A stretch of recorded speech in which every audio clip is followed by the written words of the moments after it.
This evening we are welcoming Alexis Simendinger, who has graciously appeared at all of the sessions that we have had each year of the course, and has talked about reporting from the White House from several different angles. Alexis has been with National Journal. She is the White House correspondent, the senior White House correspondent for National Journal. When did you start working at National Journal? In 1997. And before that, she worked with the Bureau of National Affairs and was doing economic reporting as well as political from the vantage point of the White House. That is particularly important because what it does, having a knowledge of a particular area, policy area, provides one with a thread to look at the White House, to see how things operate, to see who is involved in policy, not just who people say is involved, but who's really involved. So it provides one with a particularly good perspective. And Alexis, tell us something about how you got to the White House and what kind of background you had. What did you major in college, for example, and where did you go to college? I went to a really small college called New College, which is in Sarasota, Florida. And I grew up in Washington, D.C. I'm the daughter of a journalist. So I knew I was interested in journalism, but I wanted to go to college to learn how to think and then go to graduate school, which I did, and got a journalism degree at the University of Missouri. And then worked for a while in reporting positions in newspapers in Florida. And then after 3 years came back to Washington, D.C. because that's where I knew I wanted to do reporting, and tried to get into the policy arena, start covering Washington from the policy vantage point. And I did various executive departments, and then I did Congress. And one thing leads to another, and Congress helps you really intersect a lot with the White House, no matter whose administration it is. And then I started covering the White House when President Bush Sr. was campaigning in hoping to get another second term, which he did not do, and that was because Bill Clinton beat him. And then I continued to cover Clinton for 8 years and have now done a Republican president into his second term, which makes it interesting. And I should tell the students that it is not common for correspondents to cover the White House for a long period of time these days. But one thing that National Journal allows us to do, because it's nonpartisan, it's a weekly, is that we don't do all the travel that some of my colleagues do, and we can stand back and do what we call enterprise reporting. So it's a high stamina thing for many of the other journalists that you have come and speak to your class who would no more think about covering the White House for 2 administrations than the man in the moon, because they want to migrate to do something else. But you can do it at National Journal because we cover the White House in a different way. That leads to a couple of questions there. One is, what is traveling like with the president? Well, traveling with Why does it eat you up? It eats you up because it's very wearing. Modern presidents these days want to take their message out, which is something you've written a lot about. They travel ferociously, and correspondents have to deal with the schedule and the kinds of events that the president does. It's also very expensive to travel, so news organizations have to make commitments to have multiple people usually, or whole crews of people to do a presidential trip. And it involves a lot of trying to work on deadlines in another time zone oftentimes, or you're trying to cover the president's event of that day in a way that the president is trying to hand feed you the information. So it's a kind of a thankless, not always creative kind of endless series of travel. And so a lot of our colleagues in the White House press corps like that kind of work sometimes least of all, and like to do more creative enterprise reporting when they can. It's harder and harder to do. With National Journal, you cover more than what a lot of people cover at the White House. A lot of people are focused on the president himself and kind of body coverage. What has the president done? What has the president said? And you are interested in the institution of the presidency as well as what happens in the White House generally. Right. And I think people don't really understand that there is a president, but there's also the presidency, the institution itself. And then one of the things that I found really interesting as a reporter is to try to cover all the underpinnings that give the president the wherewithal to do what he does, or to claim that he has the wherewithal to do what he does. And that's everything from the apparatus that allows him to function as president to, of course, the constitutional underpinnings, to the entire executive branch, to the interaction with the legislative branch. I'm interested in things that have to do with the budget or the career people who work for the president, the kinds of continuity in governance, the sorts of things that we talked about after 9/11, for instance, in terms of how does a government function, even if one particular individual, the president, is harmed in some way or cannot function in some way. So all of those things help, I think, inform our understanding of democracy as we know it, and of course also it informs my understanding of the person, the personality who is the president. Often the information that you're seeking is information that the White House may not want to provide. So they will give you some information. You know, some information comes out on the record.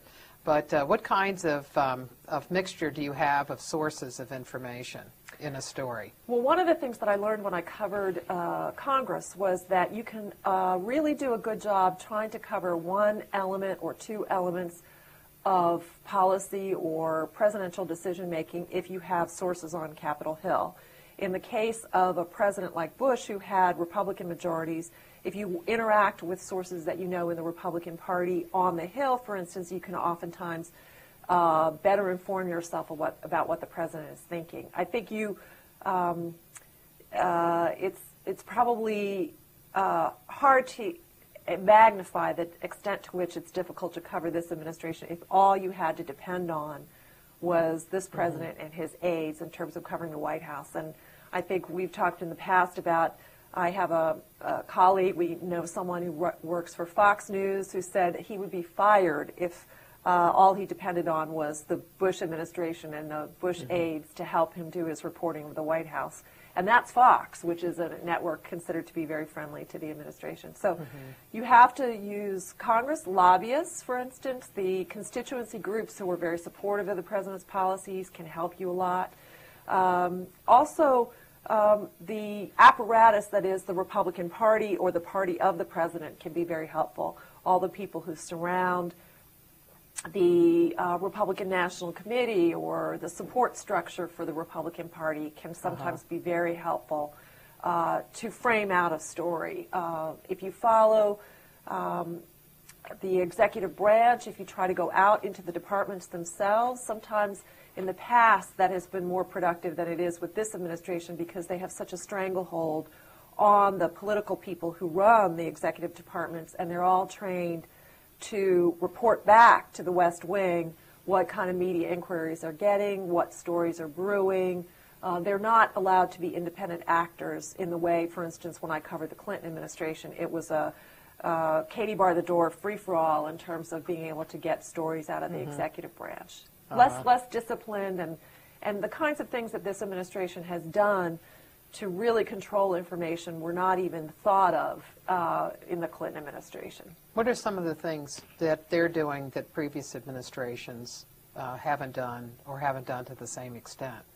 Well, one of the things that this administration did from the get-go was try to install in the departments themselves some of their own people, handpicked from the West Wing, to really help manage the president's agenda and work back to the West Wing on whether it's the legal issues, the legislative affairs issues, the media, press issues, certainly any public liaison issues, in other words, dealing with the constituency groups.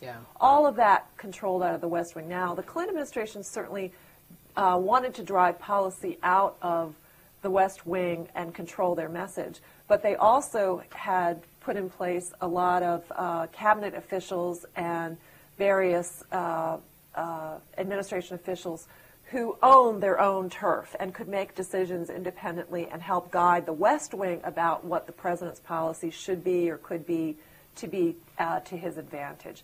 The other thing this administration has dreamed up that I never thought I would see is that if they couldn't control what I and the media were doing, they would actually get surrogates dreamed up out of their Republican world to become like surrogate reporters. So, for instance, they let contracts out at executive departments to produce what they called, this is just a few examples, virtual videos. They were supposed to be, they were supposed to look like real news stories. HHS, the Department of Health and Human Services, did this to try to sell Medicare. They looked like they were real news stories, but they were actually paid advertisements for the president's policy that they sent out to local television stations who used the videos as if they were real news stories and did not advertise that they were created by the Bush administration. Or they paid journalists in Iraq, for instance, to put friendly news stories that the Department of Defense created into Iraqi media in order to support the president's policies in Iraq at the very beginning of the occupation. And those are the kinds of things that however clever or slick we might have thought of the Clinton administration, that would have been something the Clintons didn't think they could get away with. So however tempted they might have been to try to be that controlling, they didn't actually attempt in that kind of concerted way. One of the things that that we've discussed from the Libby trial, and that's the trial of Louis Scooter Libby, who was chief of staff to Vice President Cheney. And I guess did the jury get the case today? If they wound They've up? been hearing the arguments. Yeah. Yes. That in that case that involved all the different kinds of things that were done to try to deal with the Joseph Wilson op-ed piece in the New York Times and to discredit what he had to say, and in large part through attacks on his wife and that sort of thing. But one of the things that comes out of that is that there were a great deal of time of a lot of people who were very senior at the White House were involved in it, and that in the end it really wasn't successful. Right. One of the things that fascinates me is the extent to which administrations, particularly what I cover, the White House, will go to shape a message, to control a message, to promote a particular message, either on a positive side, in other words, here's what the president is promoting, or on a defensive side, which is here's an enemy of the president, here's why this person should not be believed. The extent to which they do that, thinking that there's some avenue or corner that they need to turn in order to insert the information rather than coming straight out and saying, here's what I believe and here's why.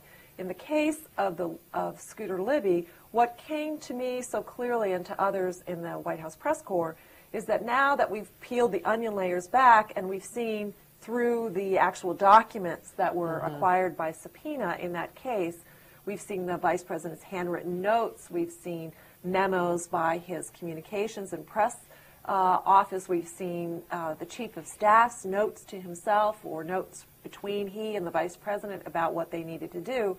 There was a moment there where they could have just come forward publicly and said, Joseph Wilson, former ambassador, is not credible on this issue and here's why, or he's tainted to some extent with a certain world point of view because he's a Democrat, he supports John Kerry, and his wife worked at the CIA and helped send him on this trip, this fact-finding trip, or just simply what worried the vice president, which was that people thought he had sent Joe Wilson. If he had just come forward and said, none of these things are true and here's why and here's what we believe, they could have saved themselves all this agony and trouble. Instead, what they were doing was trying to insert their view that Joe Wilson was tainted because his wife had sent him on a junket. That's the word the vice president used. And they did it through so many avenues to try to work it into the mainstream media, whether it was NBC, through several avenues through NBC, or Time Magazine, or in the case of Judy Miller, the New York Times at that point. And what we found out is that various people were acting independently. For instance, Richard Armitage, who was the Deputy Secretary at State, who was not necessarily coordinating with what Scooter Libby was doing, was also offering the information up to Robert Novak and to Bob Woodward at an early juncture. And instead, they should have just tried to figure out a way to, if they felt so strongly that the public should know about this, just come out and state it. And it it backfired on them for a number of reasons. One is they found reporters didn't care who sent Joe Wilson. Horrors. They just didn't care. Some of them just didn't do stories about it. Or the real backfire was that reporters sniffed that there was a potential smear, which is what happened at Time magazine when two reporters, one on an Africa trip and one in Washington, collaborated with their information and said, this isn't a legitimate objection. This seems like this is trying to hurt this guy. And then all of those things promoted and provoked, sparked lots of conspiracy theories about what was going on, and that prompted a Justice Department investigation, which then prompted calls for a special prosecutor. And then, as Bill Clinton learned with special prosecutors, you can't control it anymore, and then it's totally out of the barn. Why do you think they chose that route? Why not just come out and come out into the briefing room? Maybe have Steve Hadley talk about it, the national security person, or have somebody on the vice president's staff talk directly? Well, to me, this would be my theory. There are a couple of reasons why that might have happened. One is that the people who seemed to care the most were in the vice president's office. And as we know with Vice President Cheney's operations, he tends to be a very independent actor, not necessarily a person you call on and think of as, although he's very much a team player, he's not always coordinating with what the West Wing was doing. So there may have been a concern on their part that however much they protested, and we saw that Vice President Cheney was trying to tell poor Scott McClellan, who was then the press secretary, to get it together to start to defend his chief of staff. He wanted to drive the West Wing's communication operation, which was hard for him to do. They may have felt like they needed to act independently because the West Wing was not going to approve of a go public kind of an effort. And then the other element is that this is an administration that actually loves secrecy. They covet the control that they can try to exert. They have a track record of trying to use the mainstream media in various ways to promote a message or communications because to them it's more controllable. And I think it's hard for administrations to change the techniques that they draw on and think of as successful until they're unsuccessful. And in this case, this was just incredibly unsuccessful. Do you think that when again getting to the point of understanding that it's unsuccessful, is it that they have to get to a point where the president himself understands that these efforts are unsuccessful, and that really only at that point can you do it where the president recognizes that things aren't working and that he wants something? Or does it depend on the administration? It depends a little bit on the administration and the personality of the president, but I think the point that you're making, which is a really good one, which is who's driving the president's communication strategy. In the case of President Bush, my belief is that he drives his strategy. He's the person who has a very strong idea about how his press and communications operations should function. And Lord knows Vice President Cheney has a very strong idea himself. So, and that would be to not communicate as much as he can.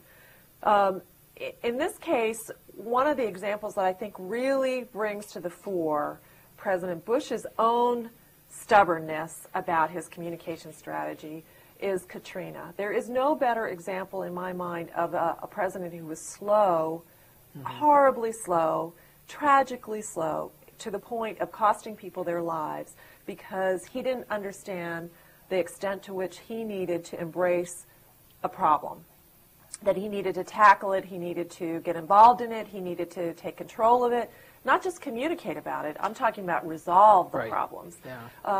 And that was because the president, his personality is I'm a decider, but I'm also a delegator. And this is why I have these departments. This is what their job is, and I'm sure they're doing their jobs. This is not necessarily what I need to be worried about. And as we all know, there was an anecdote about how the president's counselor, Dan Bartlett, had to actually force the president, this was a form of persuasion of a president, to force him to come to grips with the failures, because we remember President Bush refused to admit that things were not working well, even though people were dying and we could all see it on television. Dan Bartlett put together some video clips of what was happening, what was being covered by television, to force the president to look at the pictures and see that things were not going that great. And remember, we'd already had the president with Michael Brown of the Federal Emergency Management Agency saying, "You're doing a heck of a job, Brownie." I mean, this was a tragedy of policy and management proportions that also became a horror of communications proportions. When Katrina was coming, he was on vacation, and he was on his way. Yes. Well, he was on his. He was on a trip, coming back. Well, he had been in Crawford during the month of August. Yes. And then he had a plan for what he was going to do. He was going to New Mexico. He had a couple of speeches. He might have had one in Arizona, I think, healthcare, and then he was going to San Diego for a speech on Iraq. And he is a person who plans things out and likes to stick to the plan. Yes, but for a strategic reason. It's not just his personality, where he's very disciplined, and we know he is very disciplined in his personal habits. To some extent, you could talk about, his background, how he grew up, somebody who had kicked a drinking problem and is a, vigorous exerciser, all these things about his personality. But strategically, the president thinks that if you are on offense as a president, it's because you are adhering to your game plan. Right. What are my issues? What are my policies? I'm promoting that.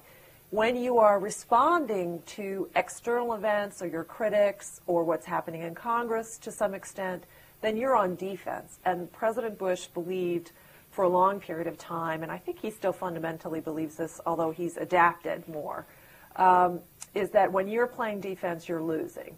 And what he failed, I think, to understand is that, and slowly he understood this, that you have no choice as president. You have to play defense way more than you'd ever like to.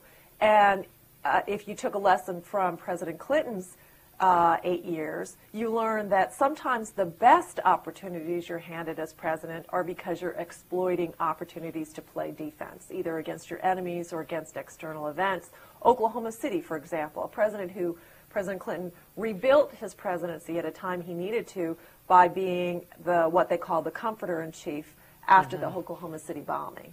So you can exploit what looks at first to be weak openings or tragedies to some extent, and I don't mean that in a callous way, but you can show yourself as a person who can govern by taking advantage of those things. And President Bush has just been very slow to realize that. And his operation. Reflected absolutely. That. And part of that comes from campaigning. I think that's something that's really built in, not just to President Bush as the son of a president, because he feels like he took a lot of lessons from his dad, who, after all, only got one term, but also because he was a successful person, President Bush, campaigning. He was a very successful Texas governor. He beat Ann Richards, a very successful Democratic opponent. He exploited opportunities there. But he just likes, as an individual and as a political figure, to adhere to his own plan. And that's something that campaigns have the luxury of doing, and you don't have the luxury of doing that as president. Do you think that they've learned that their communications operation reflects learning, particularly in the second term? What are the differences? Yeah, I think I would say yes. One of the things that I notice is that the president has done something much more in the second term than he ever did in the first. And you and I have talked about this before, is he has said, I made mistakes. This was a mistake. He's fessed up. And he seemed to become reluctantly more comfortable at saying, I'm going to change my tactics or my strategy because this didn't work. He doesn't look like he loves it, but he does it much faster now. And he learned that he needed to do that because as president, his job approval ratings, his support in the country is down, hovering near Nixon territory, and it is very difficult to govern if you are always going against the majority of public sentiment. And the president realizes that with the Iraq War and other elements of his presidency, it's been difficult. So he's faster to change, to pivot. The other thing is he has a different chief of staff now. He has I would say, a more pragmatic person in Joshua Bolten, who is a little bit more successful at knocking the president's hard head and that of the staff and saying this is what we're going to do, or we need to be a little bit more improvisational. We need to wait and see what the tea leaves are going to bring, and then we're going to try to respond accordingly. He's not averse to reaching out to members of Congress and talking strategically about ways that they can modify the president's path that's already been carved out. And the first term, Andy Card as the chief of staff, a very nice person. Everybody in the White House liked working for Andy. But he was more a person, and you've written about this, Martha, is that White Houses tend to reflect the weaknesses of a president, not fill those gaps with people who have stronger ways to sort of knock a president's head. And Andy was somebody who magnified the president's weaknesses in some ways by going along with the direction he wanted to go in, as opposed to combating the president and saying, no, no, we need to do this, we need to do that. And Josh Bolten is more successful, and that's partially because the president realized that he may have won re-election, which to him was the zenith of success. That was it for him. Fabulous. We all remember how he said, I have a mandate now. People, if you're with me, I'm going to be with you, that kind of thing. And then that lasted about 20 minutes until he realized that, yes, he was reelected, but he was supposed to represent, the American public thought, represent their perspective, not necessarily, they weren't applauding everything that the president was saying were his policies. One of the campaigns that you followed in this administration was the campaign to reform Social Security and to develop personal retirement. Yeah, that was accounts. really successful, wasn't it? And can you tell us something about both the campaign itself, because that was done in the second term at a time when he had political capital. He said that he really had political capital coming off of his re-election victory. And then how did you report it? How did you get information on it? Well, let me start with the information, first of all. Because this was a little easier, because the president was unilaterally, of his own decision-making, deciding that all of 2005 was going to be devoted to reforming Social Security. And that, in his mind, meant getting Congress to adopt and embrace what he called personal investment accounts. He and the administration were more disposed to work with reporters to report that story. So there was something the president was promoting, and we had a better time getting access to the information. But what we found right away was, at the very first get-go, when the administration was unveiling its proposal of how personal investment accounts would work, they put out a policy person named Chuck Blauhaus, who was there to try to help the press corps understand how this all would work. And it was such a Rube Goldberg sort of a system of explaining how this would work and who the winners and who the losers would be and where they would get the money, which they never really said. Okay, it would cost $1 trillion to transition from the existing system to the new system. That right away, with all those reporter questions, you could see that this was not entirely gelled and thought through. This had a certain laboratory quality where it was perfect in the lab, and it was not going to be so great on the street. Yeah. And then the other thing the administration didn't recognize, for some odd reason, was that they were going to treat the president's Social Security like it was a political campaign, but they didn't imagine that other people were going to treat protecting Social Security in much the same way, so that there were constituency groups out there like the American Association for the Retired People that were going to be very defensive on behalf of seniors for the existing system. And then in addition, the American public was going to be difficult to persuade because it is the most popular government program that we have had since FDR invented it, and that senior people, the folks who benefit from Social Security, are what? The most active, persistent, and regular voters, and they pay a lot of attention. So right there, the president had some built-in challenges to his mandate to lead America towards a reform. And in the end, what happened after 2005 is two things. One was the White House was able to persuade the public that Social Security is a fiscal problem, a challenge, meaning that we have too many people who are benefiting from Social Security and not enough workers paying into the system, and that we're going to have a problem. But then the other thing was, the more the president talked about his ideas, the less Americans liked it. So by the end of 2005, he had actually talked America out of his ideas. Mm-hmm. So he had laid the groundwork for the defenders of Social Security much more strongly to triumph politically over their defense of the system. And the president had weakened his own credibility with the electorate going into a re-election year for Republicans, not his own, but for Republicans in 2006. Now, with Iraq and all of the scandals in Congress, we would say Republicans lost their majorities for those reasons, but Social Security did not help. And you notice that when we listen to the State of the Union address here today, this year, 2007, in January, we did not hear the president talk too much about Social Security. Mm-hmm. I mean, that is an issue that the president reluctantly had to accept is gone for his 2 terms. So he made an effort, talked America out of it, and he will leave having made a stronger case for Democrats than when he started. Yeah. Immigration was the other issue that he had talked about, and that too has proved to be a nettlesome one. One of the things that White Houses don't talk about, but is an important aspect of the news media, is the learning that takes place from the things that reporters write. Yes. That the news media is a valuable institution for democracy because it lets citizens know what things are really happening in government, what things perhaps the government officials don't want to release, or government officials simply don't know. And we've had a very good case of that over this past weekend in a series of articles that came out in the Washington Post. And can you tell us something about that? Let me ask the class, can I see hands? How many people read any of the stories about Walter Reed? Did anybody read them in the Washington Post? How many hands are up? It's hard to see. 1? 2? Yeah, just a couple. Okay.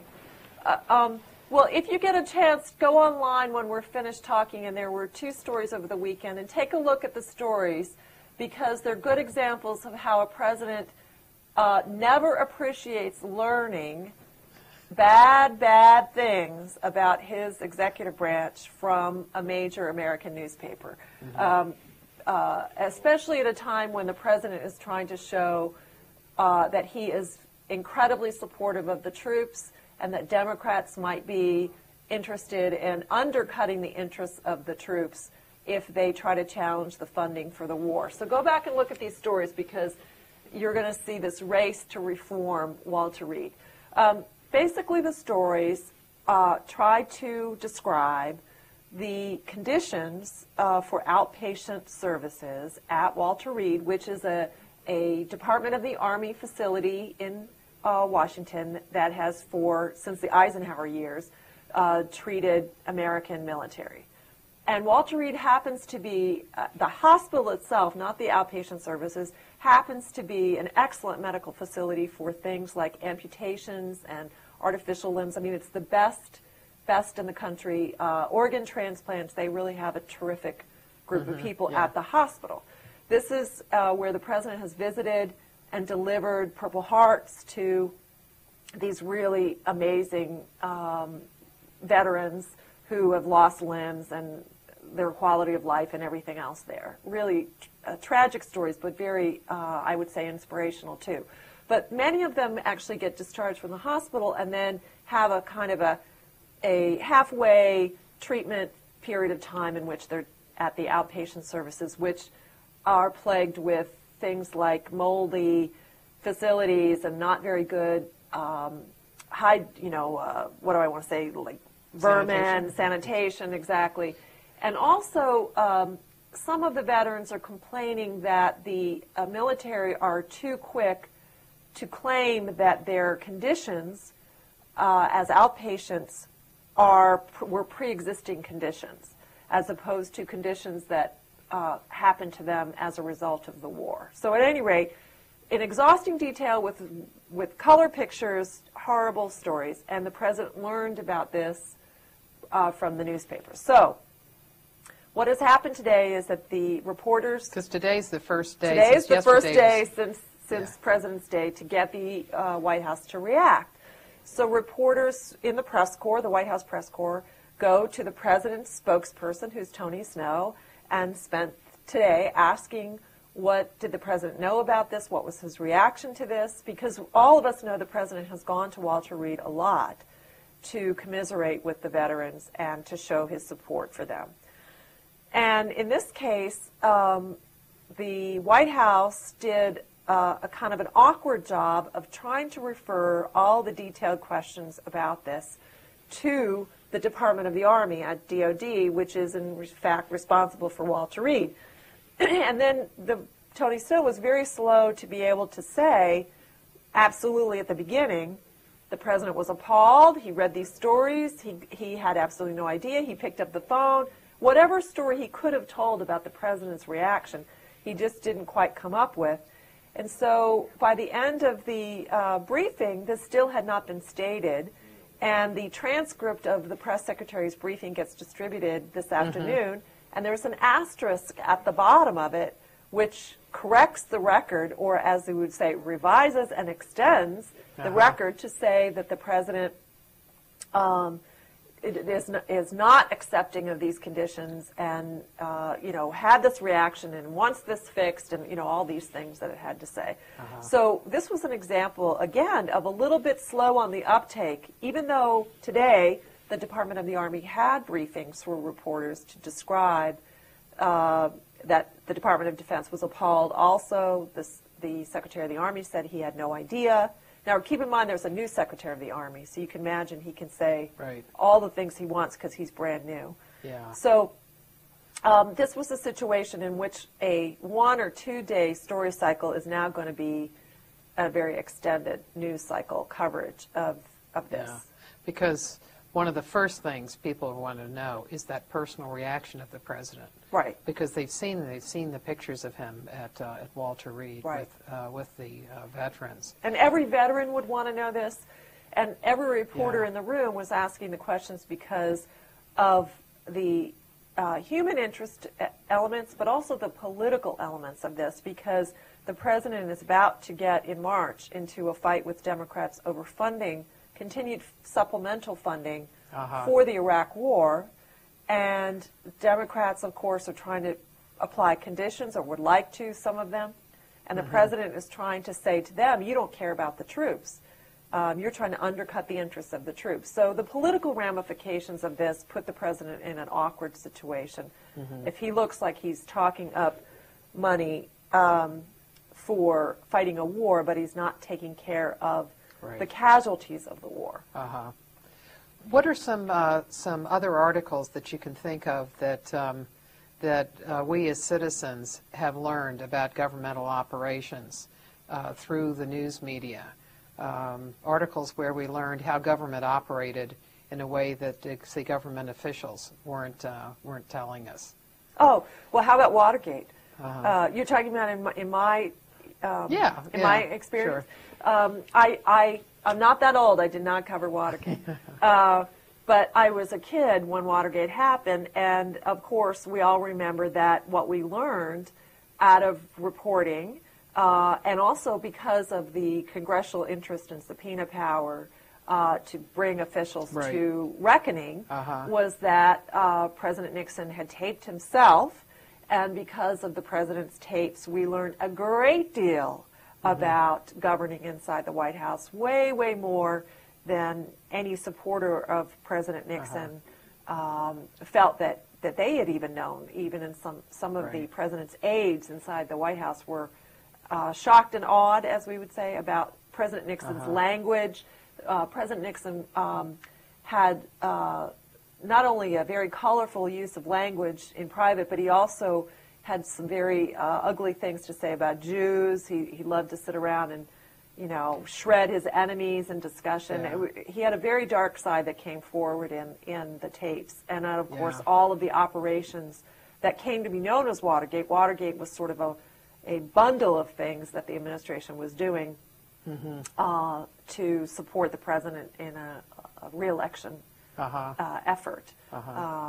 But abuses of power, using the executive branch to illegal ends, all of those kinds of things, we learned a lot about. In President Clinton's, in the time that I covered President Clinton, we learned some things about the White House operations that we had not known. And I mean that in this, not just the Monica Lewinsky sense, which, of course, was an interesting cycle of stories, but also even things like the president's fundraising, the efforts for the president's fundraising for his reelection, when he was called to task by Republicans in Congress to come clean, and there were special investigations both on the Hill and by independent investigators from the Justice Department, assigned from the Justice Department, to explore the president's fundraising and whether they were legal, et cetera. So President Clinton went through a rough patch of investigations, which revealed a lot about how the White House operations worked. And not just through reporting, reporters broke a lot of stories, but also, I want to just say, reporters don't have subpoena power. So what ends up happening in the cycle of communication is that if reporters either originate a story or respond to investigations, that there can be multiple checks on a president, both the ones that are provided in the Constitution, but also the one provided by the public and the electorate, which is, we in the Fourth Estate, in the media, are the surrogates for the public. So when they work hand in hand, you learn a lot about how a president operates. Right. And in a way that in a congressional hearing, Congress doesn't want to tackle subjects where they don't have a sense of what's going on. They don't want a lot of dry holes.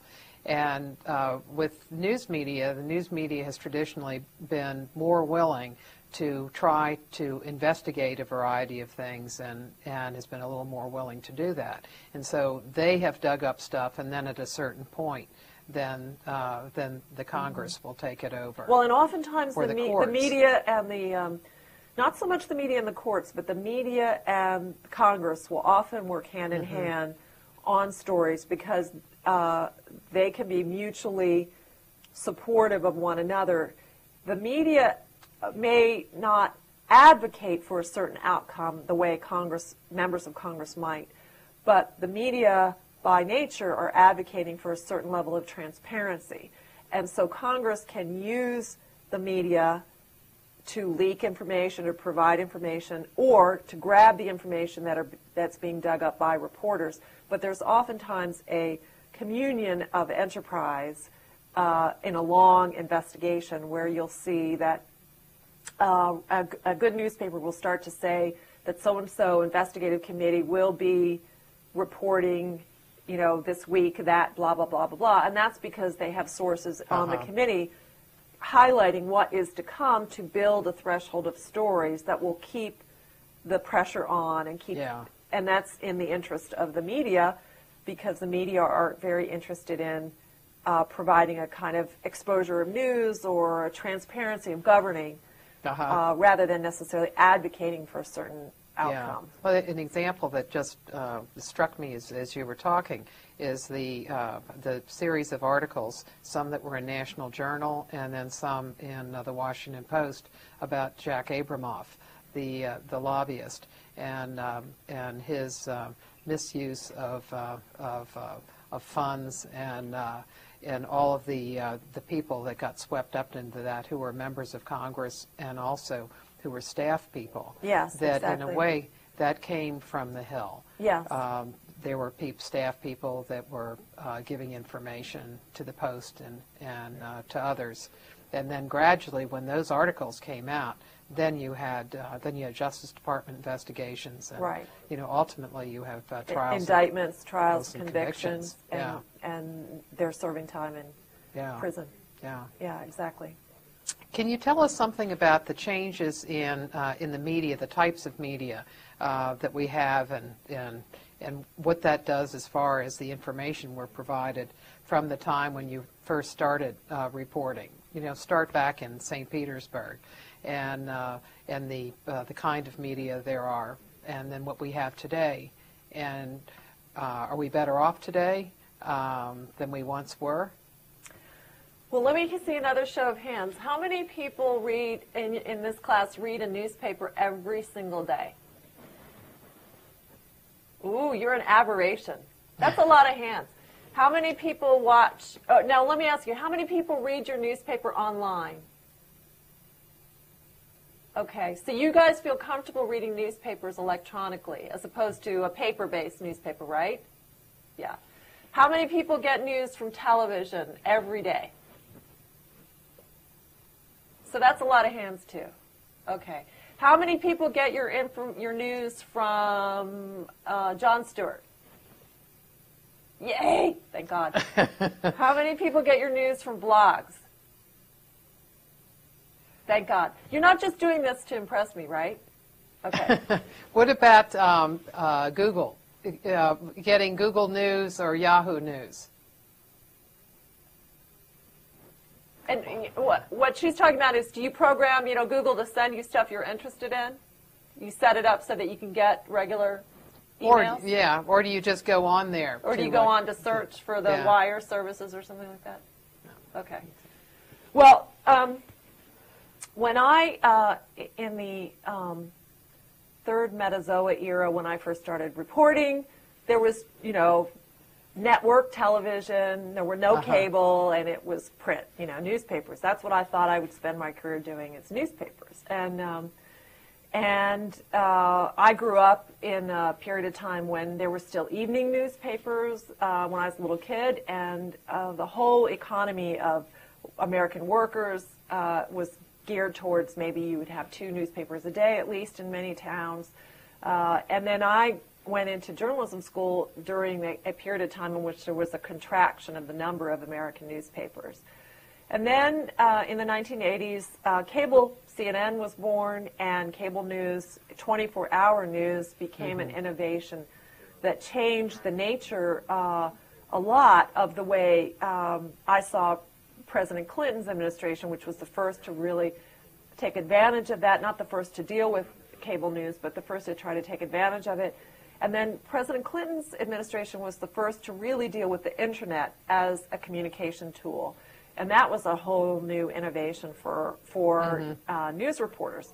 And we didn't anticipate that it would be an avenue to actually publish information. We thought of it more as a tool to research. You would be able to research. No one had the idea at the beginning just how ubiquitous it would be to everything that we think about in terms of moving data.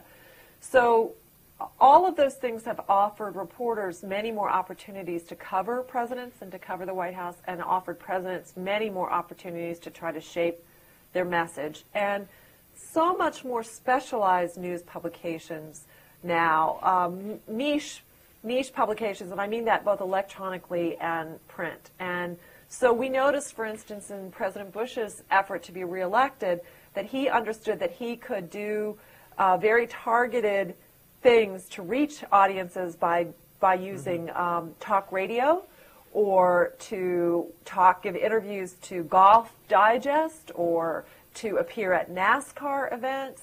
The presidents have many more opportunities to hit their target audiences, and I'm talking about real micro audiences, to try to send a message.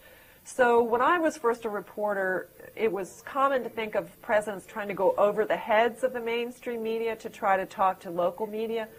But there was still a recognition in the White House at the time that I was beginning to cover the White House that you still had to deal with the majors. You still really had to sell your message to the networks or the big TV or the big mainstream newspapers.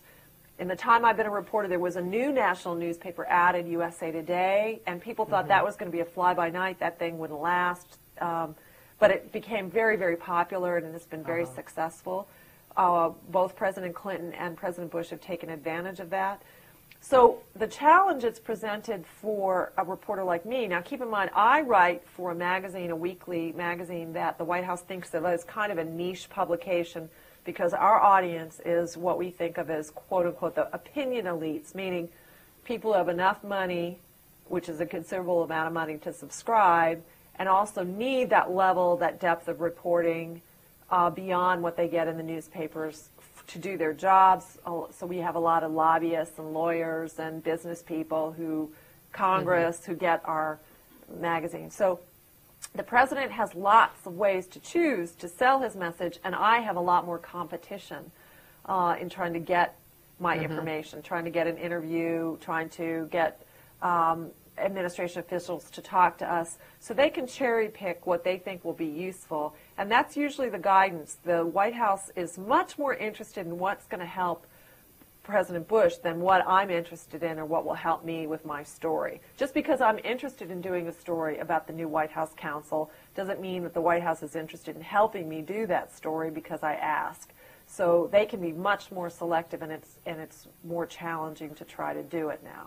Do you have to try to provide them with a good reason? Say that in our in our readership we have all of the large number of members of Congress and staff people, and they are going to be an important audience for the council. Yes, absolutely. Because I'll give you an example from last year. President Bush has what we would think of as checkered relations with Congress. And then what happened in November is he has such checkered relations that now he's dealing with Democratic majorities, which is a real push-me-pull-you kind of a relationship.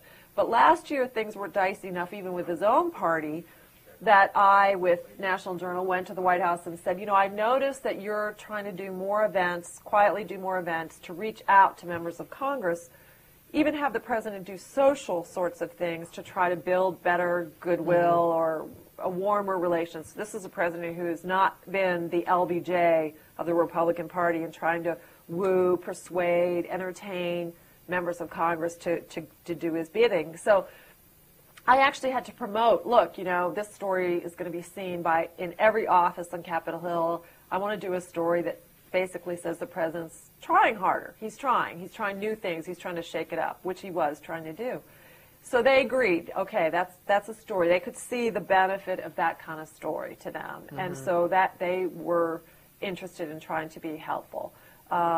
Oftentimes, if I want to do a feature or a profile of someone that they're very fond of, they'll move heaven and earth to try to be somewhat helpful. In the Clinton years, though, I mean, if you were going to do a profile of somebody who worked for Bill Clinton, like his economic aide or his deputy press secretary, the Clintons had such an idea that everybody should have their day in the sun, and that's one way to say thank you to administration officials for giving up their time and giving up their family time.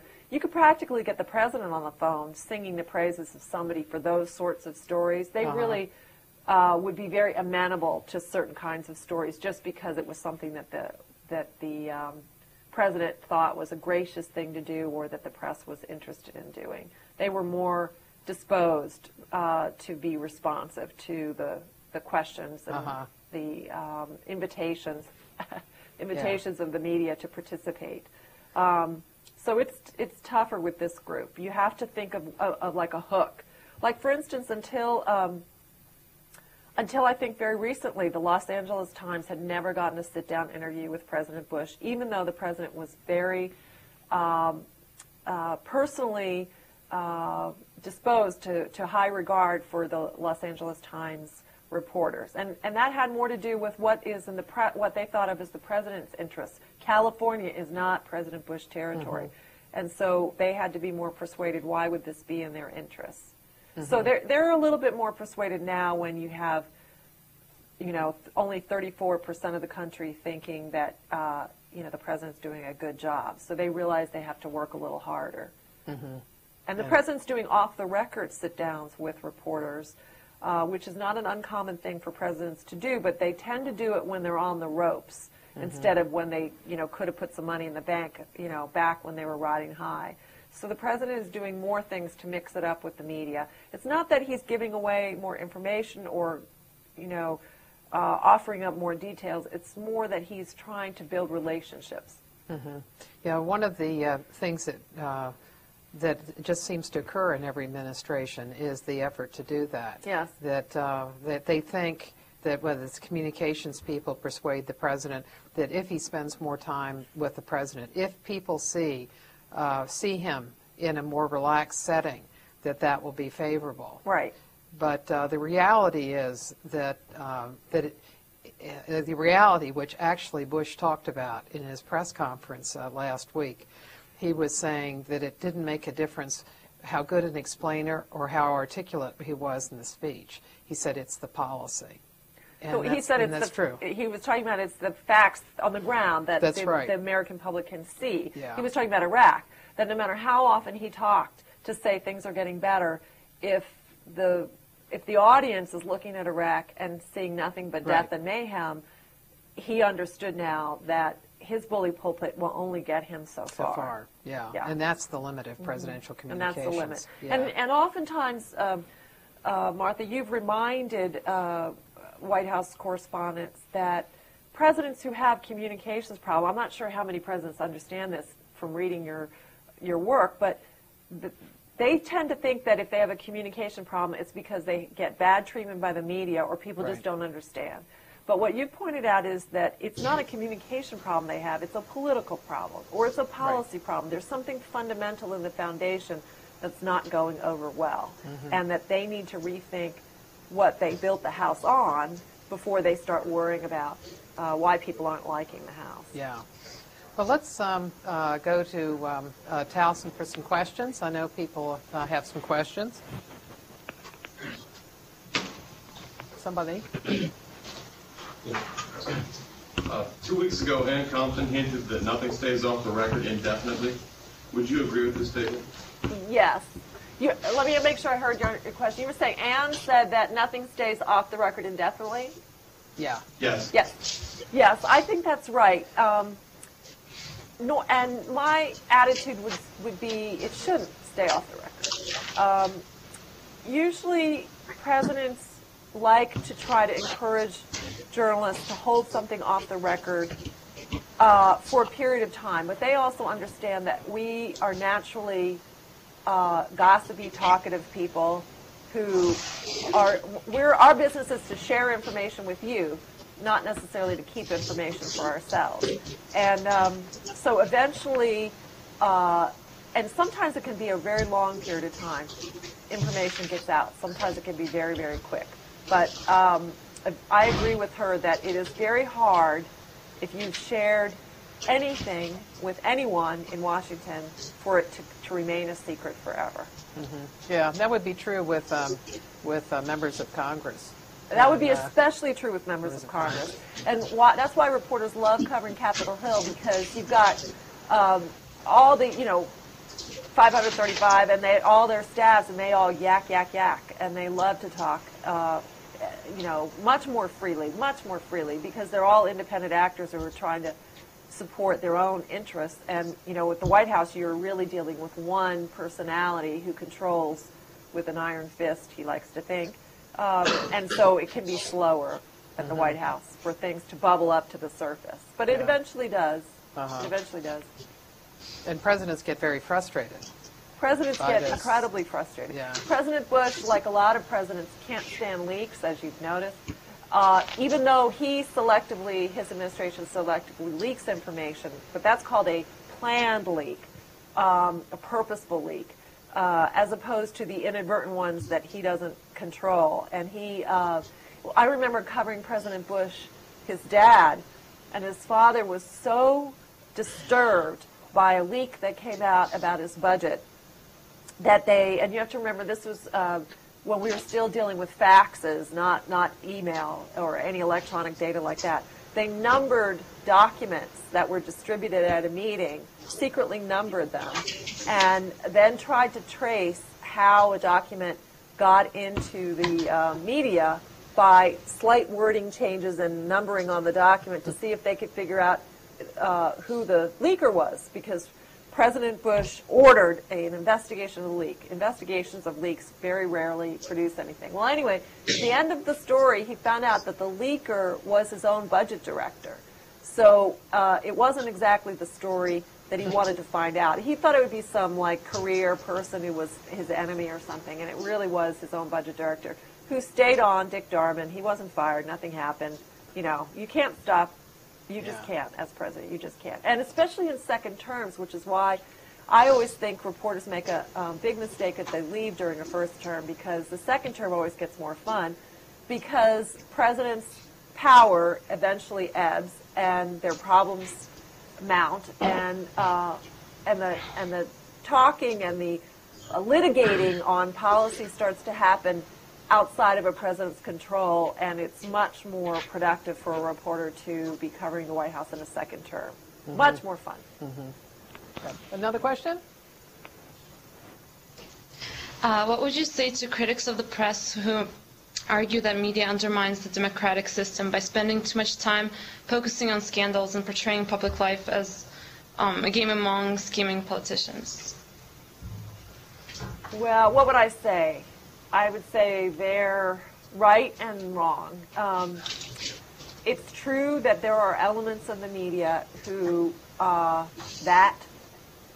give everyone the impression that that's what we're doing. Gotcha journalism, the kind of personality-driven journalism, maybe a gamesmanship about what public service really is and what people sacrifice to serve, that kind of thing. So I will fess up from the outset that does happen.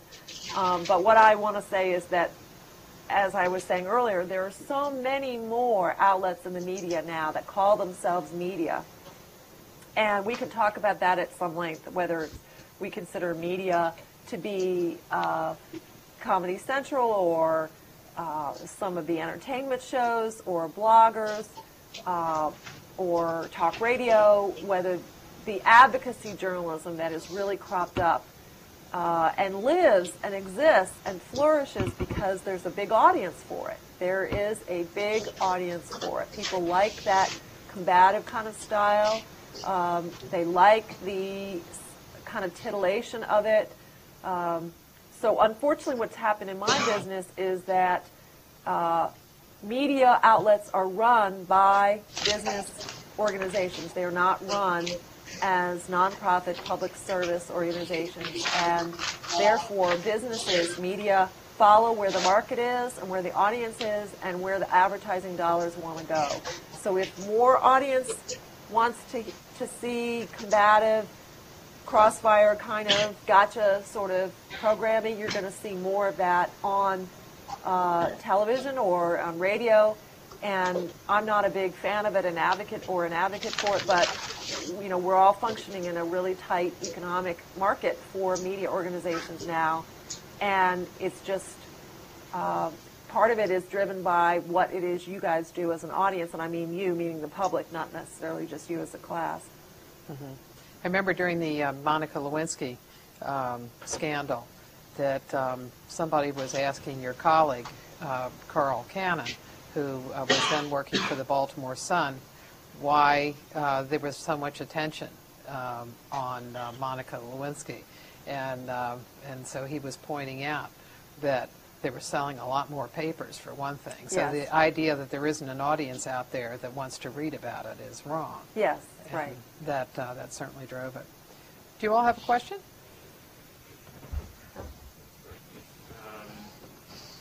Sounds like the beginning there are a lot of things that are going on that are rather arcane, as we're put it, networking, stories that are going on behind the scenes.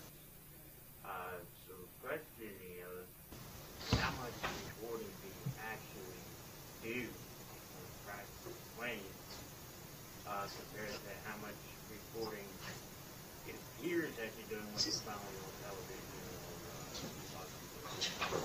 Can anybody hear the question? Would you like me to repeat it? Yeah. The question was, when you see, or when you think about all of the things that, and tell me if I'm wrong about this, when you think about all the things that go into trying to acquire the information to do a story, how much reporting is actually happening behind the scenes to produce a television show or a news article compared to what you see or read when you finally see the finished product? Is that right? Yeah. The answer is that it depends on the medium and it depends on the deadline. in other words, if you are a news magazine like a 60 Minutes or Frontline, the length of time, the resources that you have, and the number of producers to put together a television show like that is very extensive, and you can figure out how much work goes into it. I don't know how many of you ever have gone on the PBS website to see that Frontline augments its shows by showing you the actual transcripts of the interviews. So if you ever want to take a look at the material that goes into producing a television special like a public television Frontline show, you can go on the website and see the material that they gather. So you can look at the foundation of the story. For a newspaper that may be working with a really tight deadline, what reporters may be depending on is a limited number but a very core group of senior officials who know what's going on or that they trust to know what's going on. And that's part of the reason why newspapers or news organizations in general are looking for experienced White House correspondents, because you live or die by your sources and your ability to work with speed. And not all journalists are created equal when it comes to either putting a story together, writing a story, or getting it in on deadline, getting it edited, getting it into the newspaper, that kind of thing. So it just depends on the medium and, I would say, the correspondents themselves, what kind of sources or sourcing they have, the editing that goes into it. Does that help you? Does that answer it? Yeah. Okay. Question? Since 9/11, have you or your colleagues felt a greater pressure to censor yourselves in terms of criticism of the Bush administration, and do you see a significant difference in journalism before and after 9/11? Well, that's a very interesting question. What do you think? Yes. Yes. Yes. You think there's a big difference between right after 9/11 and now? Well, right after, certainly, but now I'm not as much. So you thought that maybe the media had gone too far to the patriotic salute the president's side right after 9/11, and the pendulum has swung back now, right? Yes? Sure. Yeah. Well, you're right. I agree.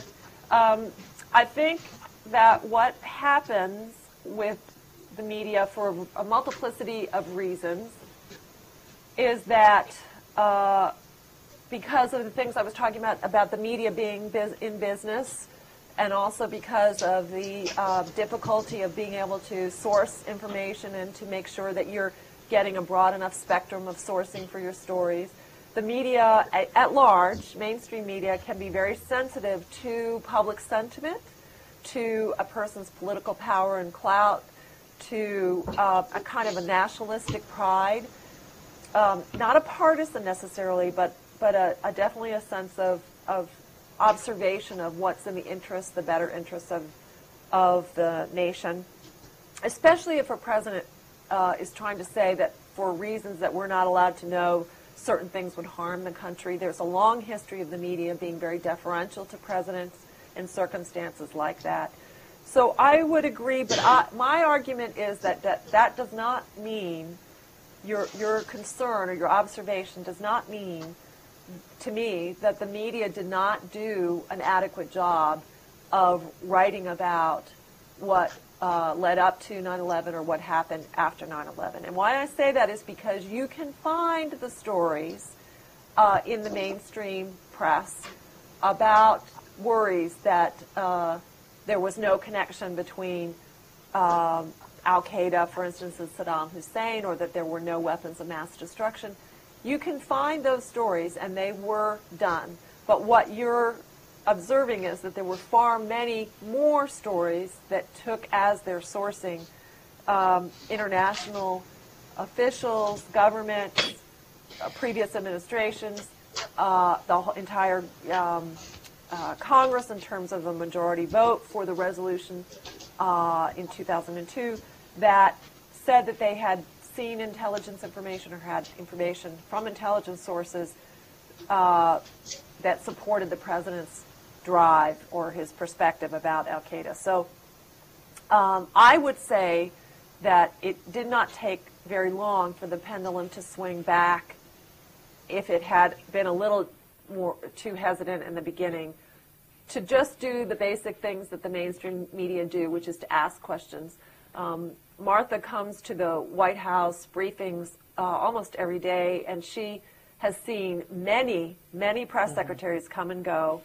And I think that, at least my observation is that what happens at the White House is that there's just an endless series of questions, and that eventually administrations find it more difficult to not come up with answers that make sense if they keep trying to pursue an avenue of answers that don't line up with the facts. Yeah. I think inevitably the pendulum swings the other way. Well, let me ask you about that. Is if a factor here is reporters don't do things on their own hook, that that you need people saying things. There have to be critics out there. Right. And after 9/11, there were no people who were providing the kind of information that say today that they are, the critics that are out there. So in a sense, what you're doing... there were. I mean, the weapons inspectors, or even Saddam Hussein himself, who sat down and did an interview with Dan Rather of 60 Minutes, said,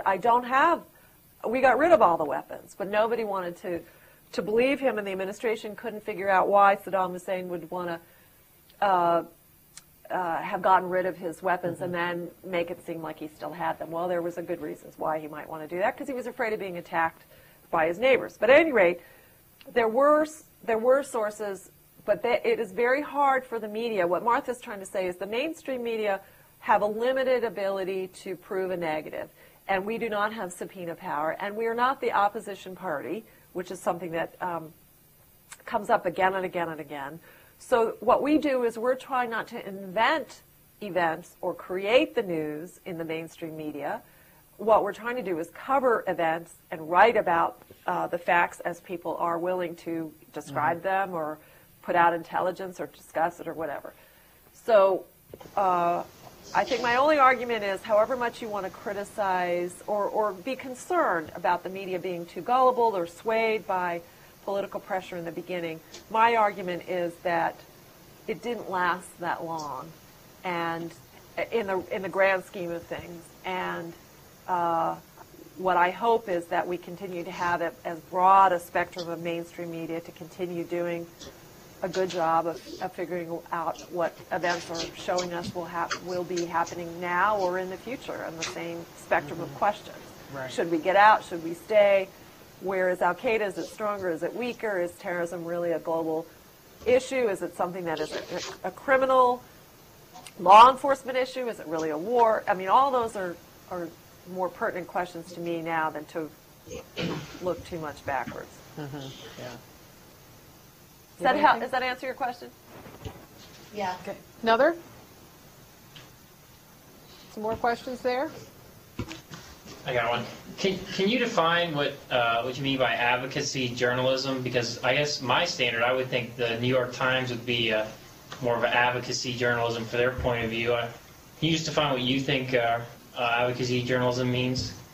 Advocacy journalism to me means a news organ, and I'll give you an example. Like National Review has a editorial point of view that supports its entire existence. It is a conservative magazine that exists to promote, discuss, and report on a conservative spectrum of policies and ideas, and then of course to analyze and critique a more liberal democratic spectrum of policies and ideas.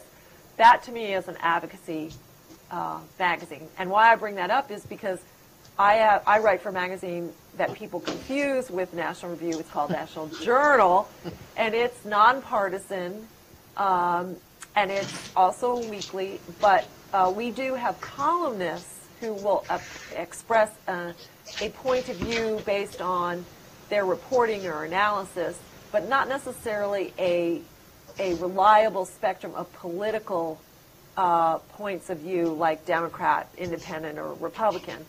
And what we try to do is a depth of reporting at National Journal that is informed by facts and is trying to incorporate a variety of points of views and report them to the audience and let them make up their mind. Now, what I want to challenge you on is you may feel that the New York Times has an editorial meaning on the main pages of the paper, a perspective that is more liberal than conservative.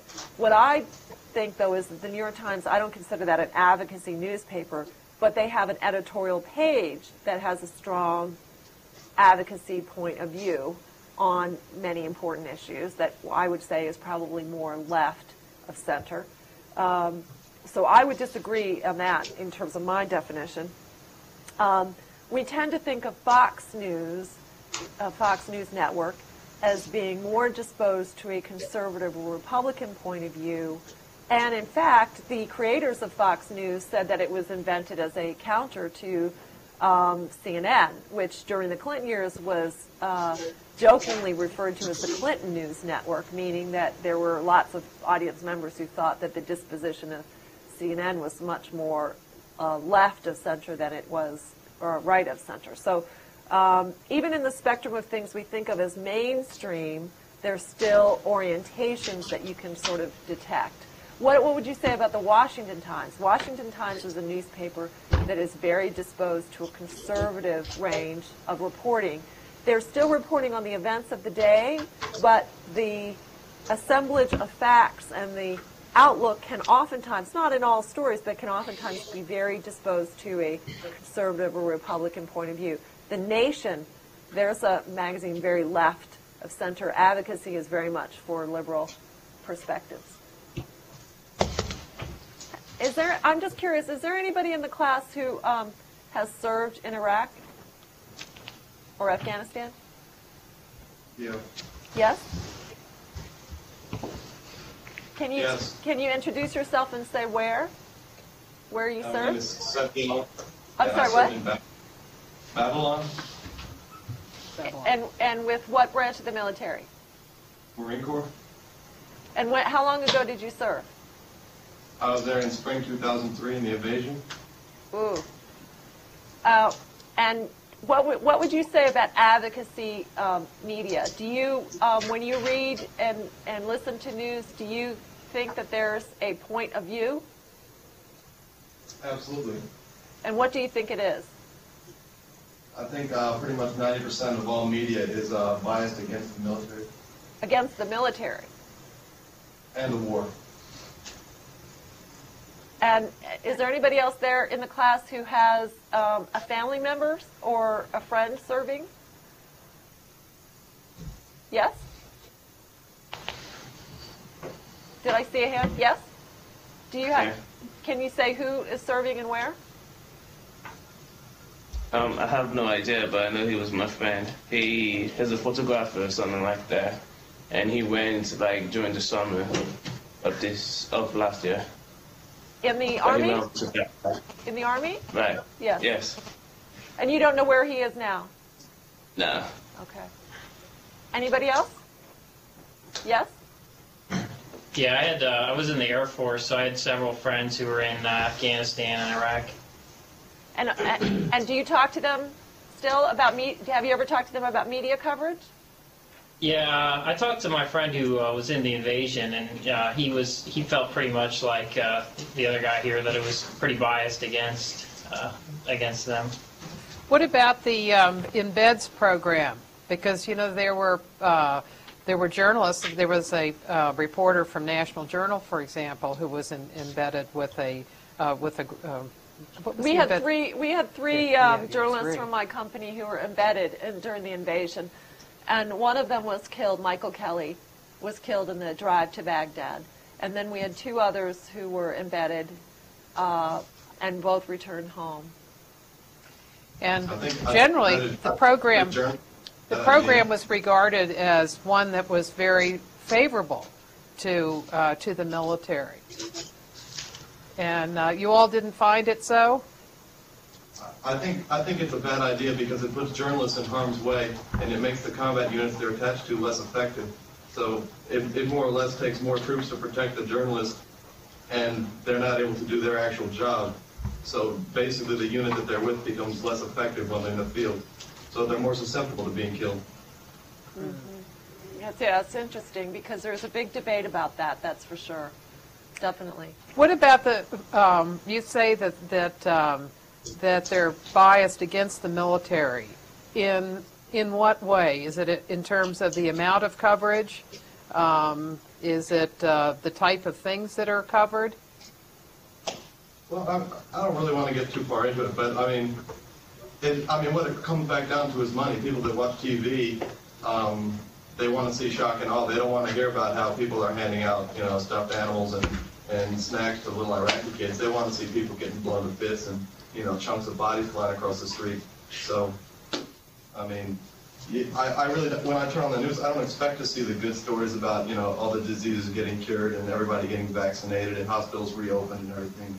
I just expect to hear about car bombs and people getting killed. Is there any chance that you would be called back? I'm going back voluntarily. When are you going back? Probably in the summer. Well, good luck. Thank you. Yeah. I was just curious. There's no point to my questions. I'm just playing reporter. That's the natural instinct. Some more questions?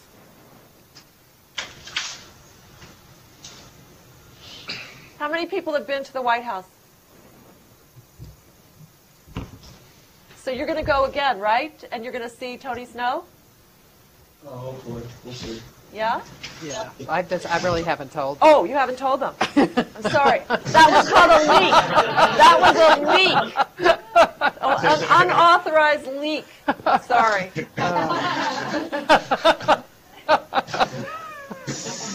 Oops.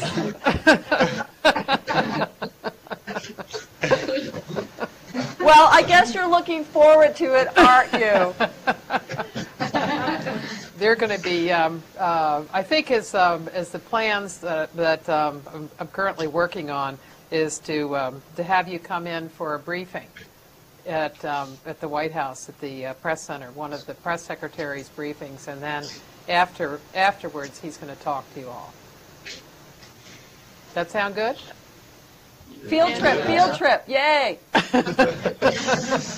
You can see the little tiny, not very good quarters that we work in, and you can see, reporters looking like, they're trying to find their way just like everybody else, and beating up on poor Tony Snow, ha ha ha. So it's actually I'm just interested because it's a fun thing for you guys to do, and a good chance to see something different than just, the books. Yeah. Anything else? When interviewing an individual, how important is it to consider their personality and style when you're trying to get information out of them that they're somewhat hesitant to release? That's a really good question because it kind of goes to the techniques that reporters use to try to pry information out of people. You're talking about somebody who may not want to give up some information, right? Yeah. Yeah. I think all reporters have different personality techniques, how they read someone, or they try to understand the hesitation that someone might have about giving up information. But one of the things that I try to use truly is trust and honesty. I'm trying to give them an idea of what it is that I'm doing, why I'm writing the story. I really don't fool people into thinking the story is going to go in one direction and then play gotcha and go in a different direction, because you never build trust by doing that. You want them to understand what direction you're going and let it be their choice and not be surprised at the end. That doesn't mean that I tell them what my story is going to be or what direction, but I try to ask them to help me understand something better and try to build in them a recognition that I'm trying to pull together as complete a set of facts. But let me give an example. Sometimes I talk to people in Washington, and this will not shock you, who don't want to tell you the straight information, and we call it spinning. You've heard that phrase? So the idea is that I'm talking to officials who are very accomplished, practiced at spinning, meaning that they're trying to encourage me to see things their way without giving me a full sense of the facts.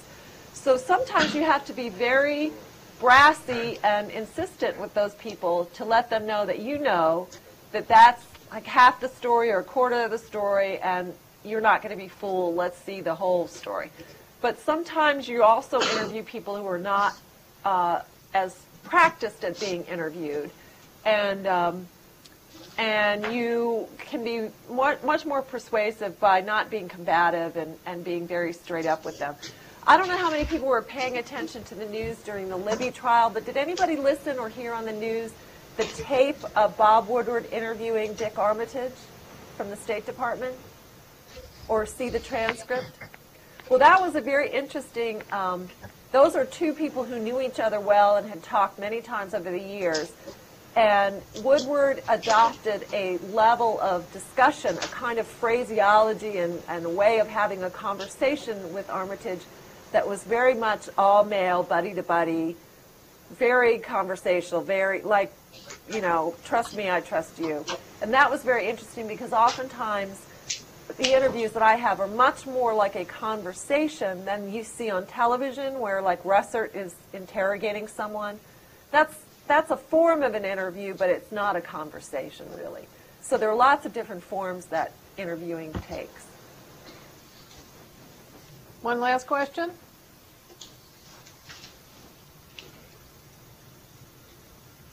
Well, thank you guys very much. Yeah, thank you, Alexis. Thanks. It was fun. Appreciate it. And give the media more of a chance. Cut us some slack. We try. But we're learning from you. Thank you very much. Thank you. Thank you. Thank you.